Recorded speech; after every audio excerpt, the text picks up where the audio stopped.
Yokohama plant in Clark, Pampanga, and this is the largest Yokohama plant outside Japan. Now, what do they do with their scrap tires, canteen, leftover, and other wastes?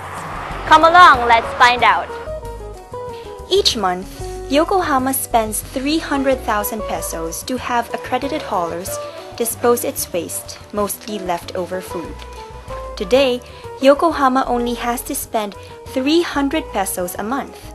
Composting has significantly helped reduce the company's expenses on waste. Employees would also gather trash in exchange for cash. That's extra money for the next company outing. Here's an interesting policy at Yokohama. Employees cannot get a fresh batch of office supplies if they do not surrender the empties. Empty cartridges, empty boxes, even pens that no longer write.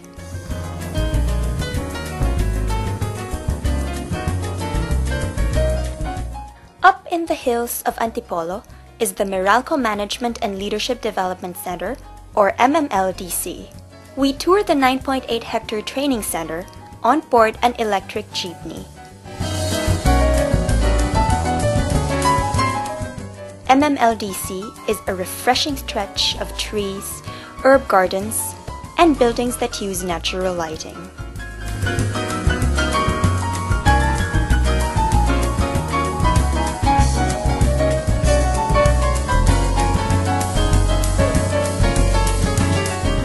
Any company or household can learn from MMLDC's small, simple changes in the way it does things.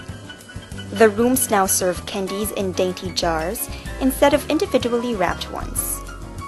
Pitchers of water instead of PET mineral water bottles. Cardboard instead of plastic.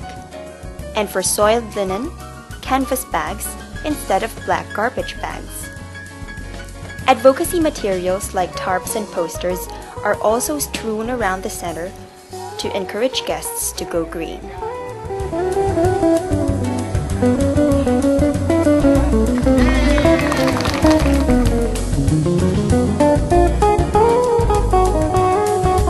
Did you know that sachets and plastic bags are used as ingredients for cement? That's where empty sachets of Green Silk, Clear, and Surf go to. Using green technology, the sachets are shredded, treated, and neutralized, and then added into the cement mixture. These are made into bricks and pavers for walkways, and for this wall in the Unilever compound. There is also a strong internal campaign among Unilever employees to reduce waste and reduce costs using Kaizen, the Japanese concept that focuses on continuous improvement. At the Unilever entrance, proudly greeting guests is an exhibit showing employees and their anecdotes on going green, be it in their cubicles, their business processes, and at home.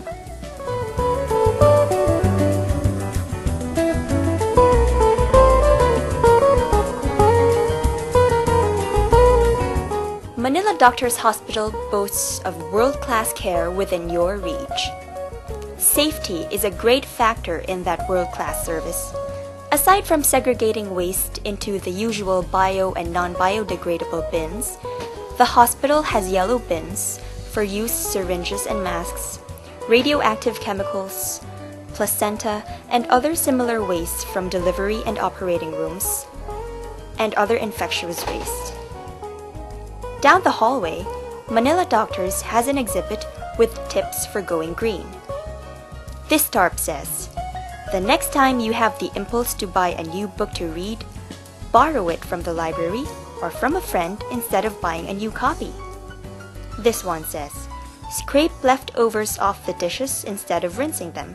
Wash the dishes soon after."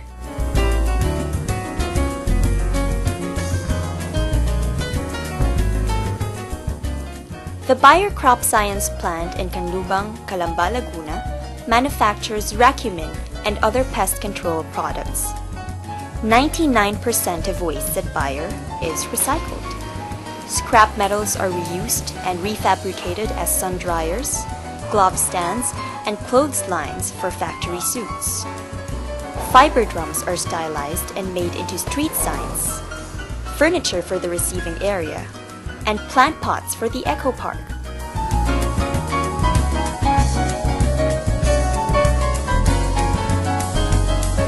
Bayer has generated millions of pesos from selling scraps and has curbed expenses on treatment and incineration of contaminated wastes.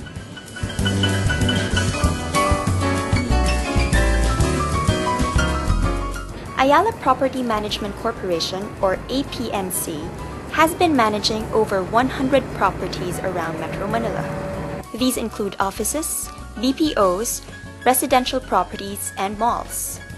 Every month, APMC holds the Ayala Recyclables Fair, where people can bring equipment, cartridges, and wastes, which are then properly disposed and recycled. At the Ayala malls, tenants like restaurants follow segregation rules strictly. Otherwise, the APMC would not collect their trash. The malls also have specially designed recycled tarp bags for shoppers under its We Reuse a Mall campaign. The Ayala malls, Love a Mall, pioneered award-winning solid waste management programs that have become the model for other malls.